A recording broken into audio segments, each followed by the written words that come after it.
For as long as people have stood together and wondered about tomorrow, there's been a fundamental mistake at the heart of our predictions. The mistake is not in dreaming or even in planning. The mistake is believing that one person or even one movement can know the future's texture, its colors, sounds, culture, its daily rituals and wild mutations. The honest reality is that no one can predict the future in its details. And not only is that unavoidable, it's absolutely necessary. Consider Karl Marx. What Marx gave the world was not a field guide to the politics of the 20th century, or a play-by-play of who would hold power in what year, or what city would spark revolution. What he actually saw, and what set his work apart, was the underlying logic of capitalism itself. Marx understood that so long as value could be extracted and accumulated, as long as labor could be alienated and capital could concentrate, the system would drive itself toward a crisis, one of inequality, exploitation, and rupture. He did not predict the faces of the future or the slogans or the mechanisms of resistance. He traced the pressure points, the bones beneath the flesh, the trajectory of a world that could not continue unchanged. Fast forward a century and a half to Ray Kurzweil.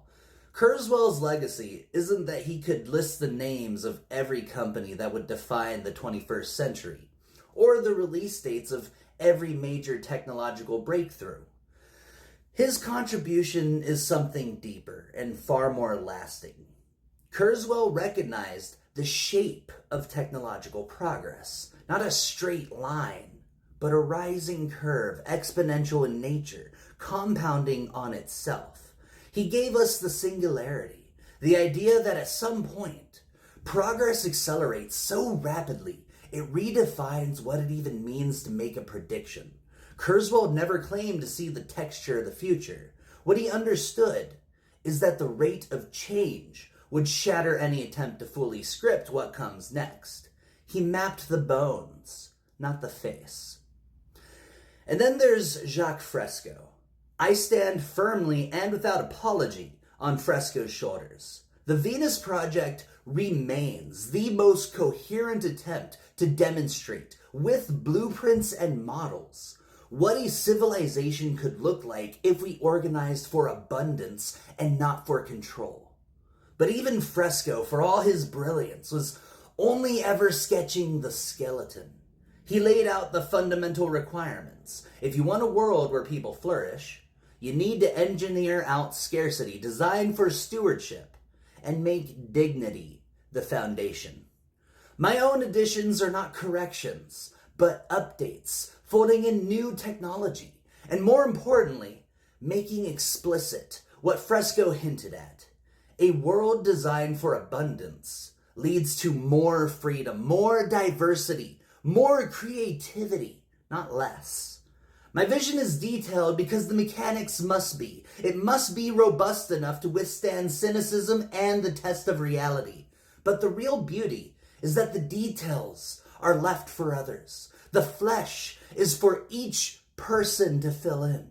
This is not a flaw. This is the point. To try and predict the future in granular detail is to step over a line into the realm of control. To say, I know what your world will look like, what art you'll make, what dreams you'll have, how you'll spend your mornings, and who you'll love, is not prophecy, it's preemption. That's not liberation, it's enclosure. It's the opposite of what we fight for. Every real advance, every authentic step toward freedom begins by sketching the structure, the bones, and then stepping back. The future, if it is to be free, must always be unfinished. The point is not to script the play, but to build the stage and leave the lights on for others. It's important to be honest about the difference between shaping possibility and suffocating it. Marx, Kurzweil, and Fresco each saw the broad structure. They each glimpsed the gravitational pulls, the deep logics. Maybe they understood this limitation explicitly, maybe not. But reality does not bend to the vanity of fool control. What we inherit from them is a set of principles. Understand the dynamics, respect the limits of your own perspective, and never mistake the bones for the life that will animate them. When I lay out my vision, whether it's a world after the withering of the state, or a city engineered for self-actualization and abundance, I am only describing the structure.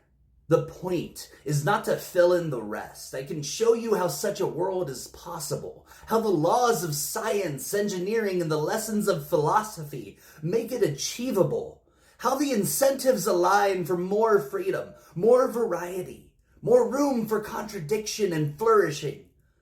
But the moment I try to pin down every variable, I would be killing what makes such a world worth building.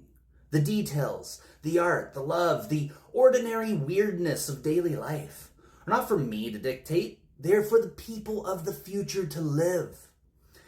If my vision feels concrete, it's because freedom demands a foundation strong enough to resist collapse or capture.